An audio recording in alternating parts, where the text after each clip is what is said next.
Hello,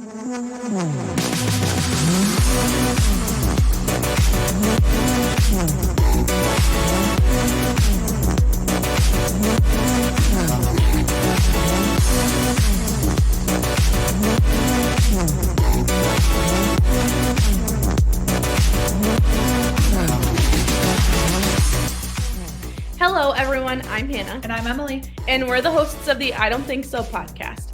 Each episode, we discuss a different story, theory, or mystery and decide if we think it is believable or if we really don't think so.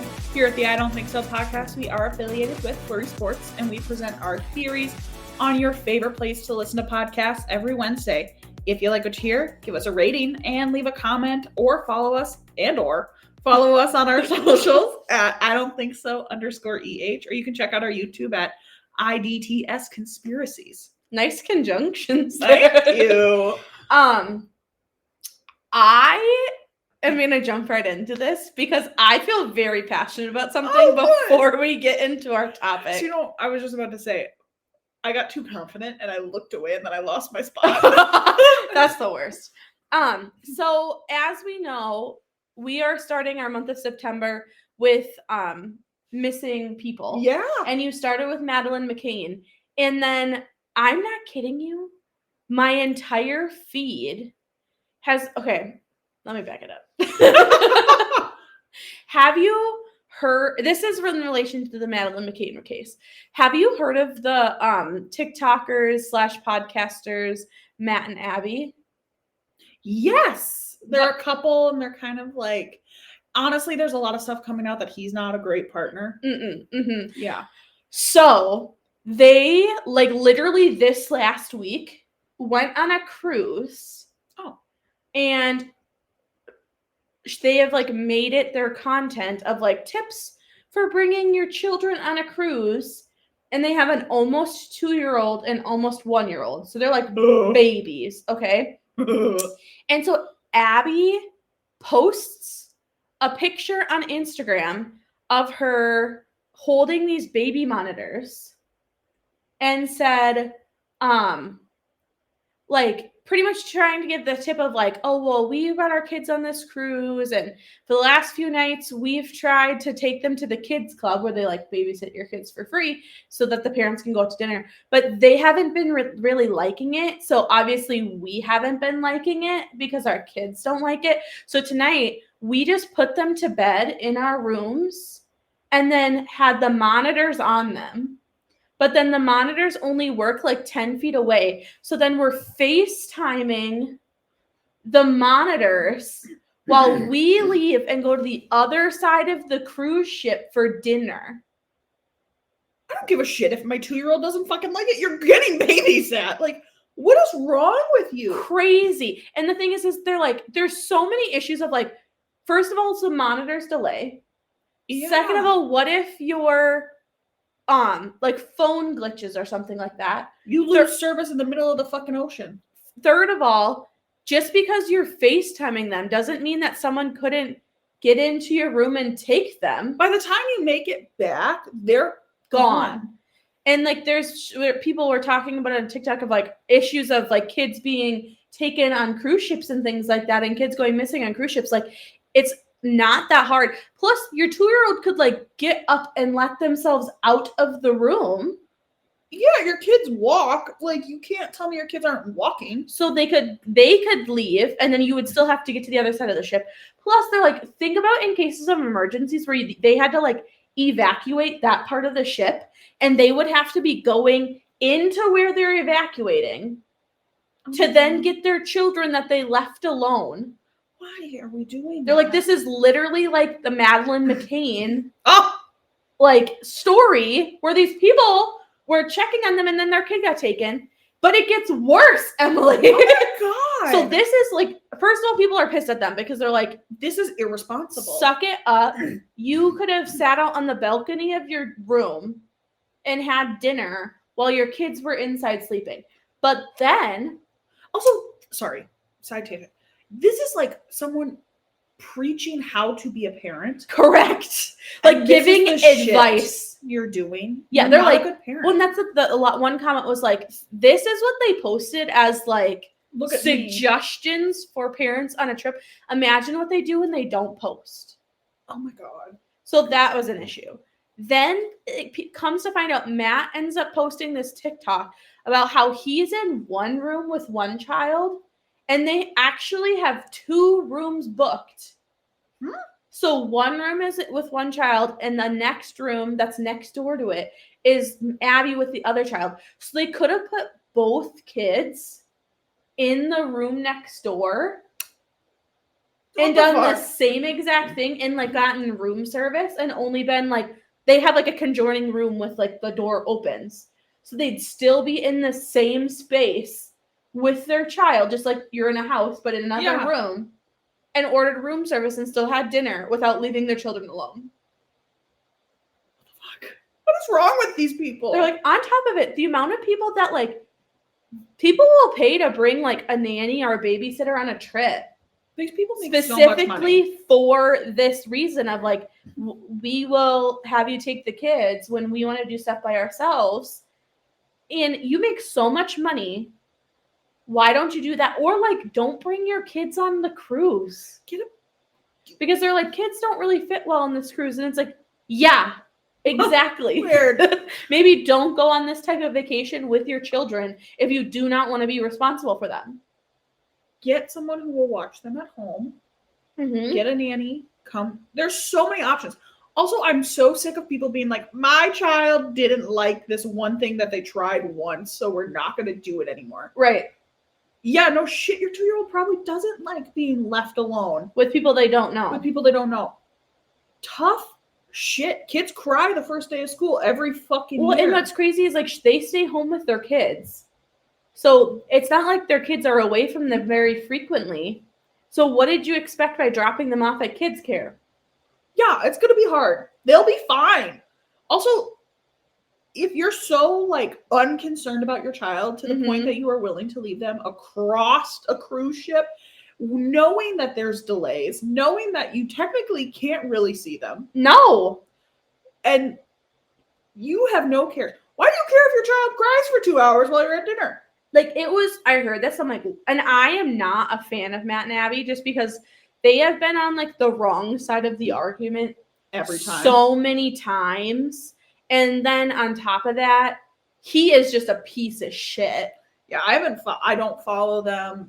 I don't follow them, but they pop up on my feed constantly. Oh. And then I feel like because we were talking about the Madeleine McCann stuff, the algorithm was like, oh, you have to, like the fact though that we talked about it and then literally days later, they're posting this shit and I'm like, oh my God, how many times can this couple be canceled for stupid fucking shit and people not like get a hint? Maybe we just don't take parenting advice from influencers. Maybe 100%. And I'm not saying like, they let me down. I'm like, these people are fucking idiots. These people don't deserve to have such a well-known and public platform. No. And you know what's worse?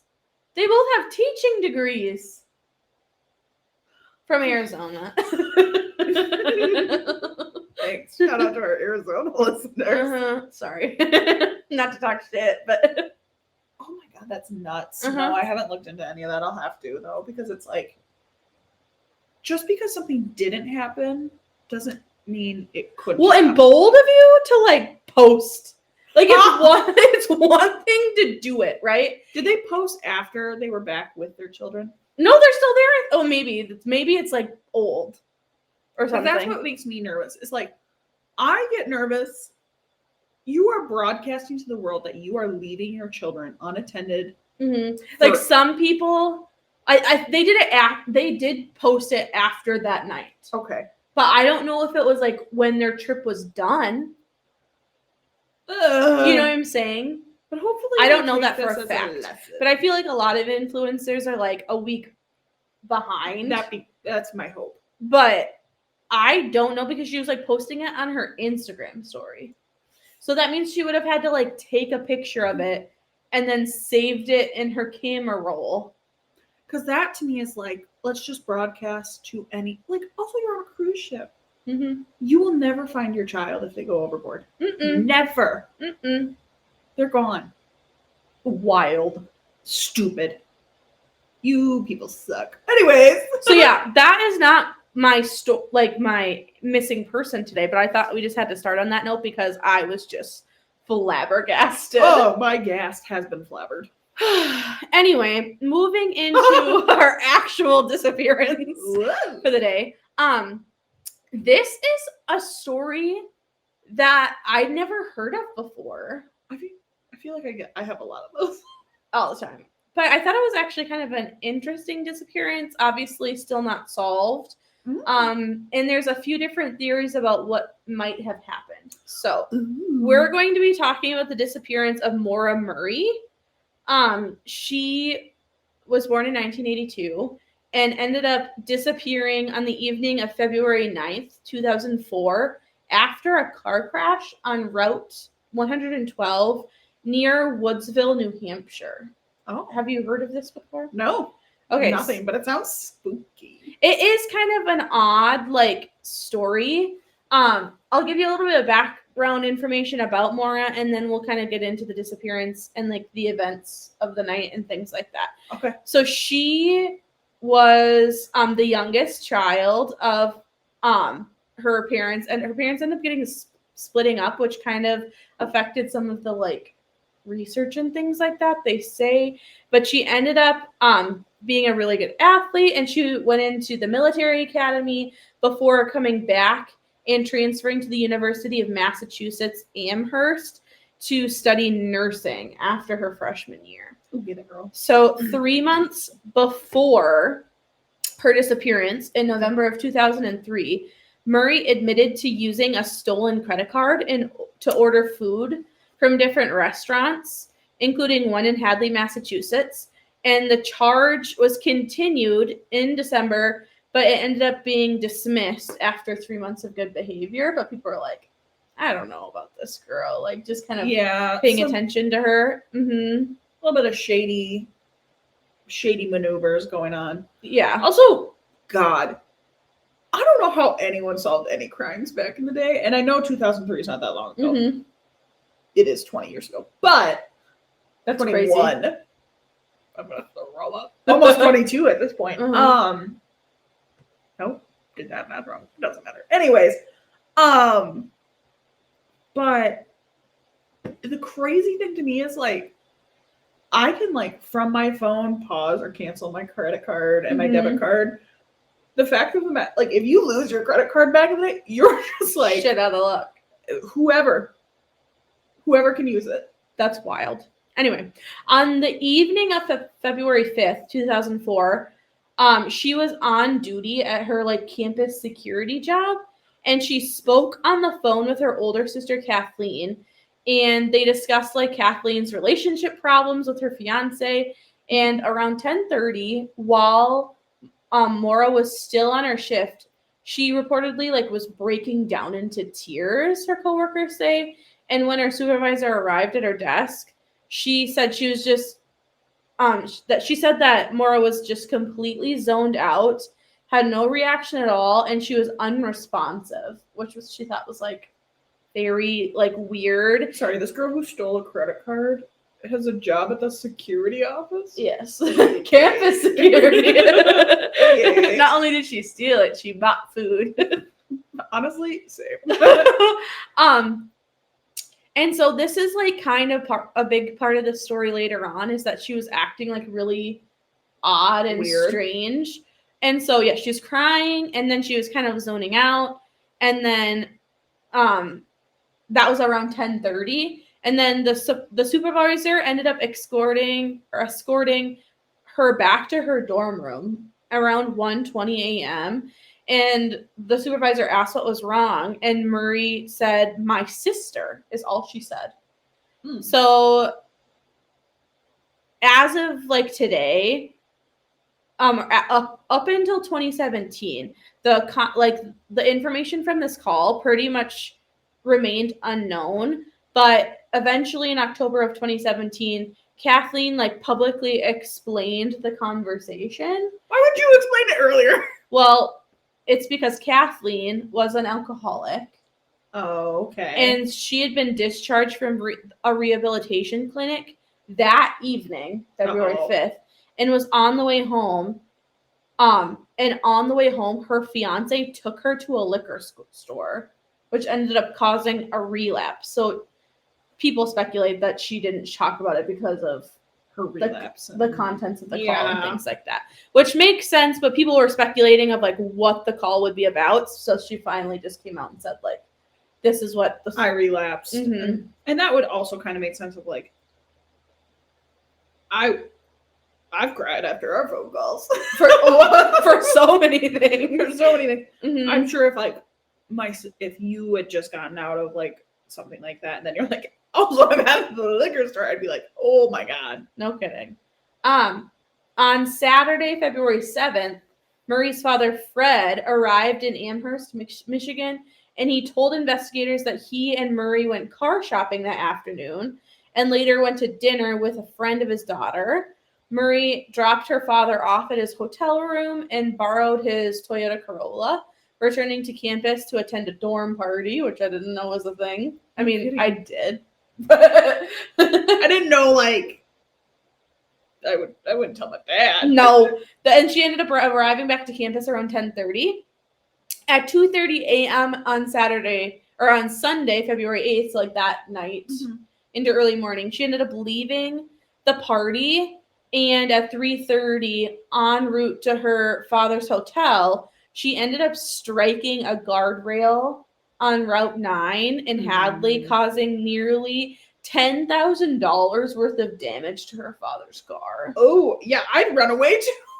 And the responding officer ended up writing an accident report, but there was no documentation of like field sobriety tests being conducted. And Murray was driven to her father's hotel and stayed at his room the rest of the morning. Close to 5 a.m., around 4:40 a.m., there was a cell phone call that Maura placed to her boyfriend from Fred's phone, and pretty much the call, it still remains unknown of like what was talked about. He was up. Apparently. If you call my ass, listen, I'm up now, but like because of work. If you call my ass from someone else's phone, I'm not picking it. At 4:40 in the morning. It's 2003. On a day I don't need to be up. I am not on a Sunday. I am not answering that phone call. Anyway, yeah, so he called, picked up, contents of the phone call remain unknown.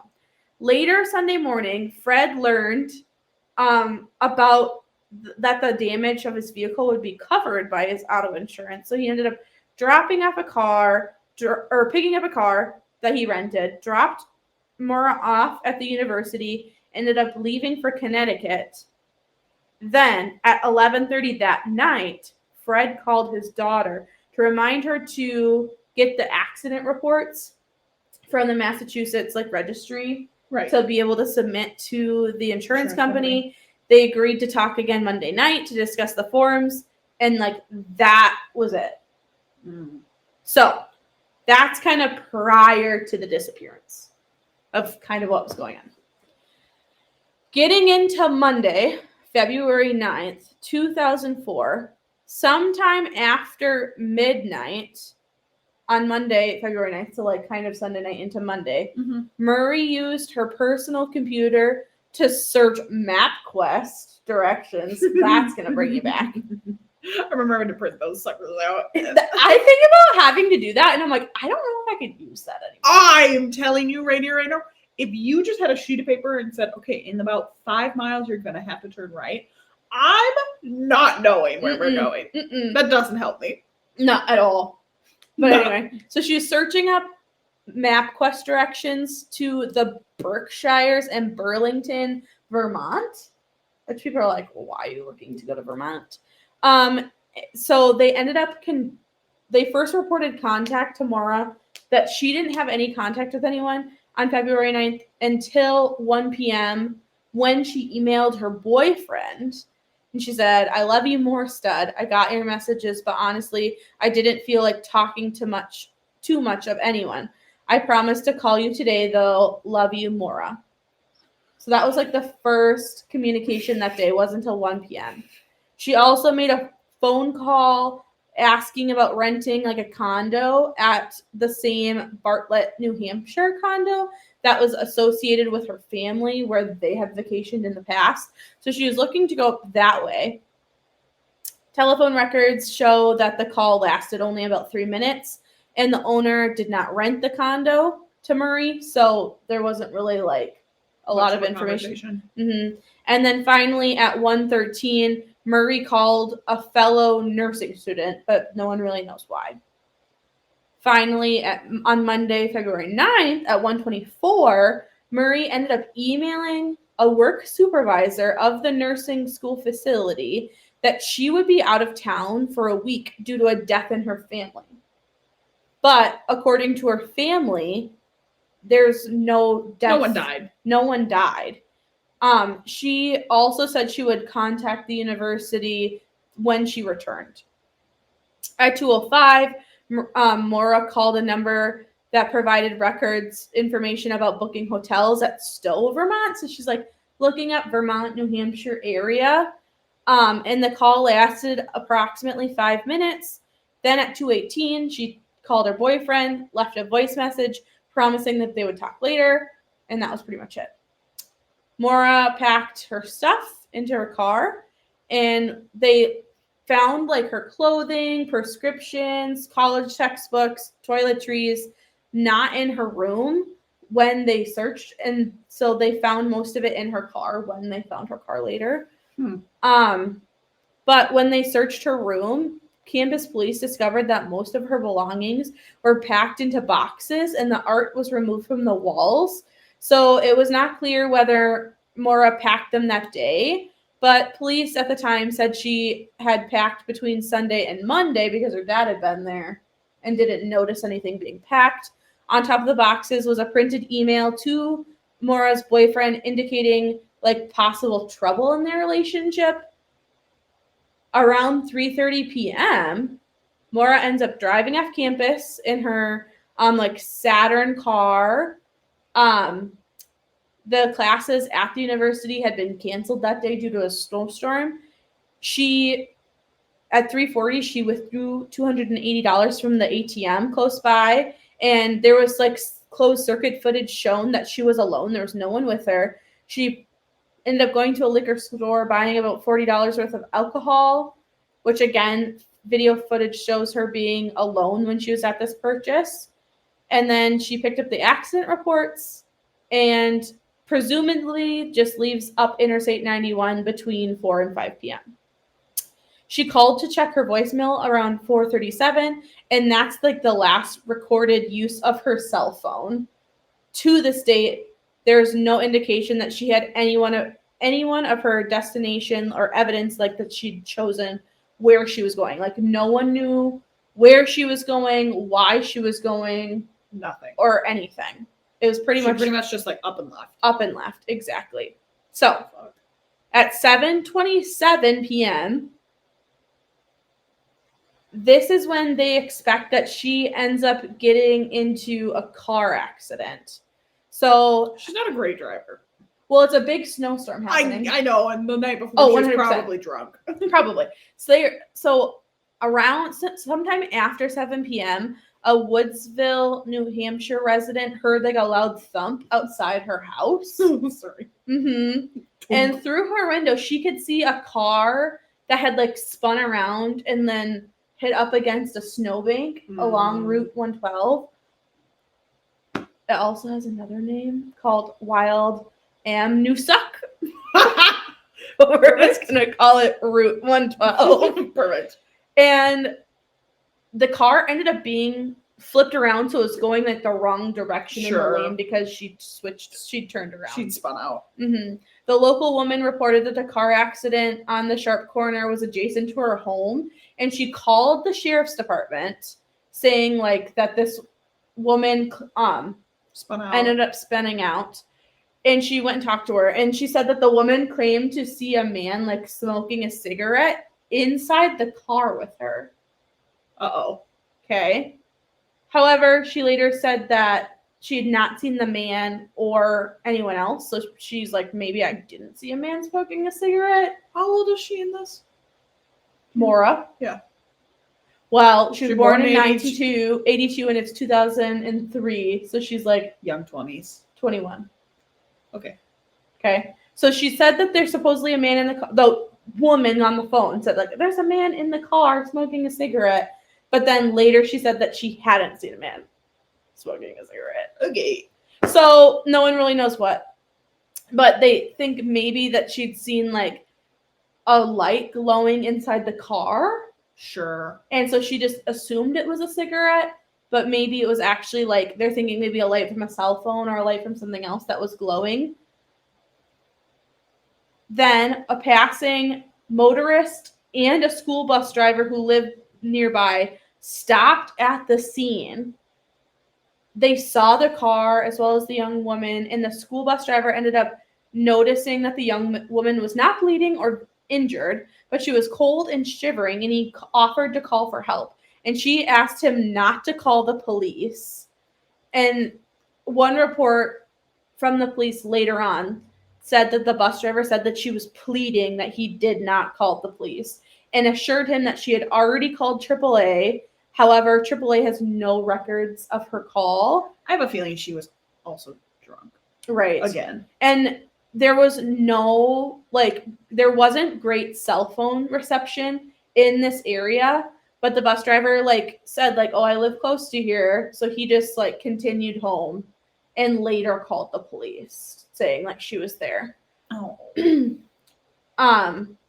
He ended up calling around 7:43, so about 15 minutes after the woman's call to the police department.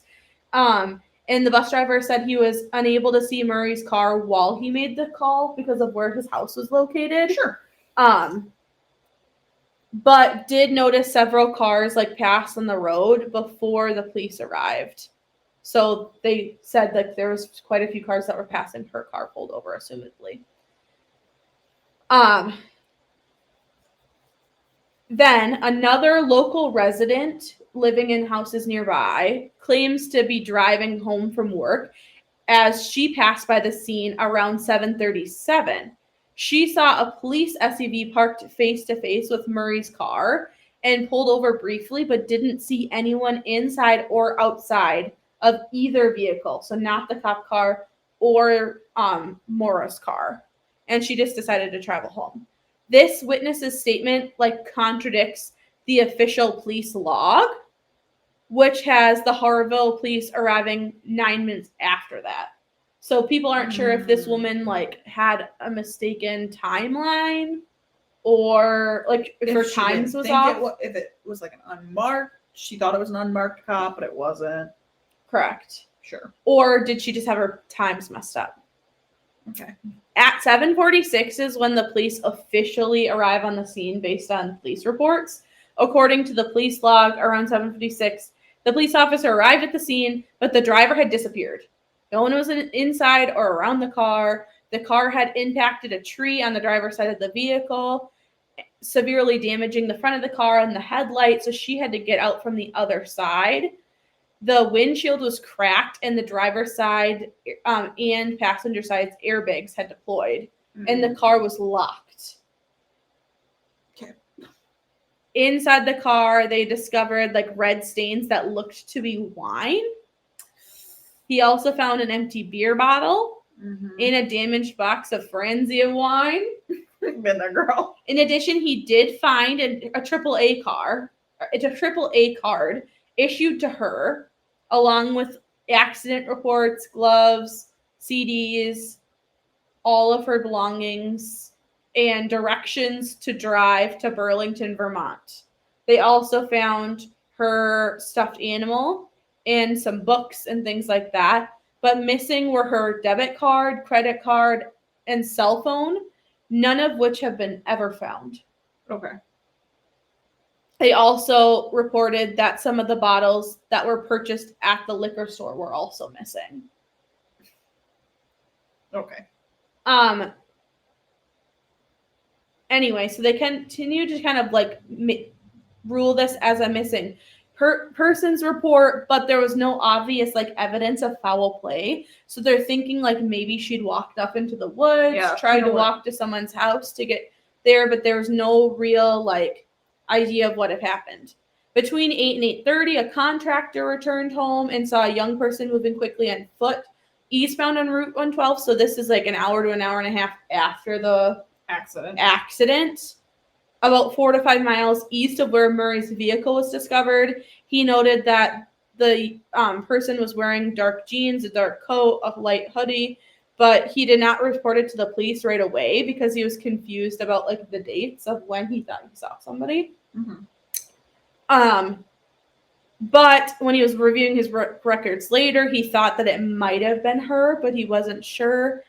The responding officer and the bus driver drove around the area searching for Murray, and just before 8 p.m., EMS and a fire truck arrived to clear the scene, and by 8:50, the car had been towed to a local garage.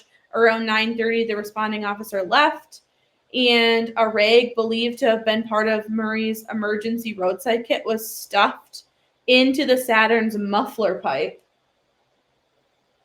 Authorities would refer to Murray as simply missing until 12 p.m. the next day, and almost 24 hours after the last confirmed sighting of her, there's no real like indication of where she had been. They ended up trying to continue to search from February to June. They left like a be on the lookout for like thing for her, but there was not a lot of like information beyond that. There was some like speculation that potentially she was suicidal. There was also some indication that maybe she was trying to just like up and leave, but there was no real like great idea of where she could potentially be. There was never any communication with family. There was never any indication that any of these missing items like her credit card or her cell phone were ever to be found. And as police continued to like search the area, there was no real like leads in their opinion. However, there was like an oxygen special that ended up investigating this more recently. And the journalist there ended up researching a local man that lived there. That was like kind of weird. And he made comments that she was in his basement like cooking for him. And they're like, what? What do you mean? And so they're like, what do you mean? And so then they were trying to investigate him. He's like, oh yeah, like I brought her back and she was cooking for me that night. Like I had her whipped as my woman. But then like it was never officially investigated.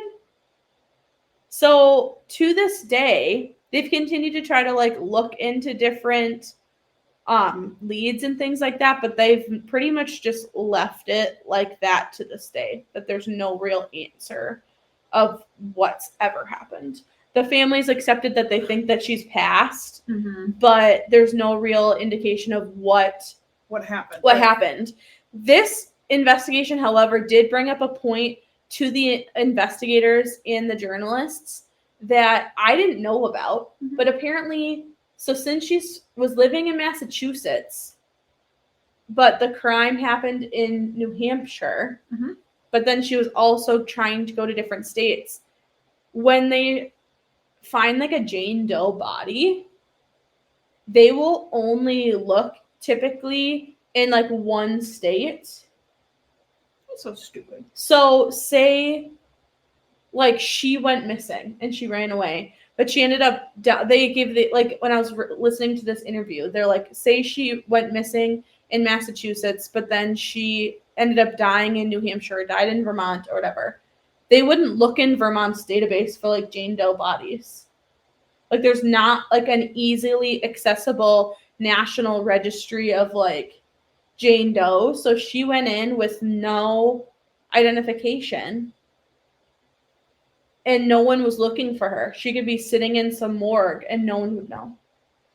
And so like even with missing kids and things like they brought up the point of like we have all of these missing people, but they typically only look in like Wisconsin for these missing kids or Florida or whatever, unless for some reason they said like maybe cited in blah blah blah.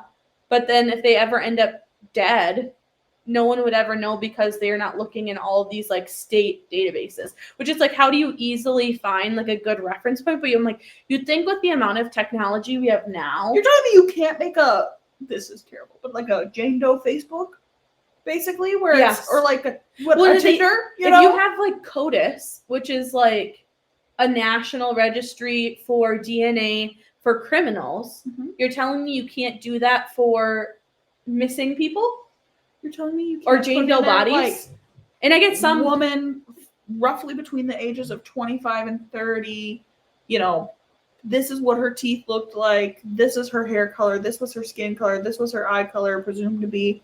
You're telling me you can't implement that information everywhere? I would think there could be some sort of national base for this, but apparently there's not. Well, I'm like, why can't the state databases be like a pull down tab? That's what I'm saying. Or like if you just regulate it so everyone's using the same system, then you just have to compile them together. Or even if it's not the same system, just give them the login information. You know what I'm saying? Because it's not like people are gonna. No one's looking.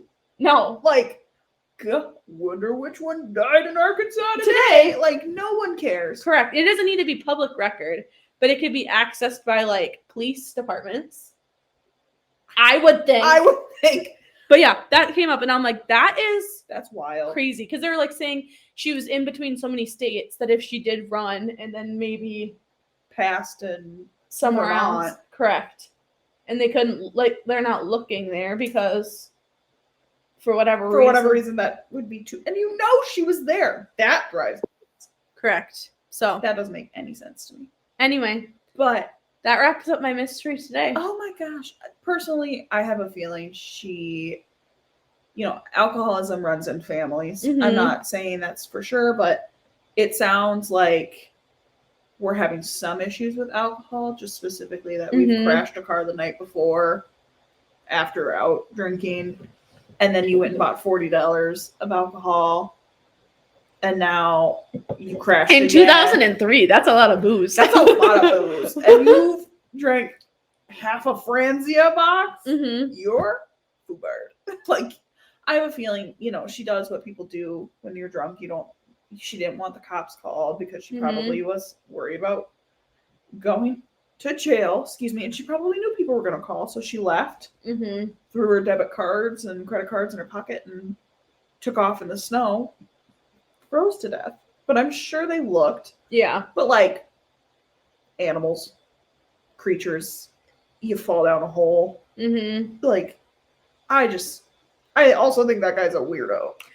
I don't know if she was actually there or not as his woman, but or like murdered or whatever, but I think he's probably just a weirdo. Probably. Who wants attention. But gross. That's not good attention, sir. There's a difference. Wow, good one. Thank you. I liked it. Well, I don't. Anyway. I thought it was interesting, at least. It is interesting. Well, thank you, Hannah, for telling us all about, I almost called her Moira. Maura Murray. Maura Murray. Like Laura, but it's Maura.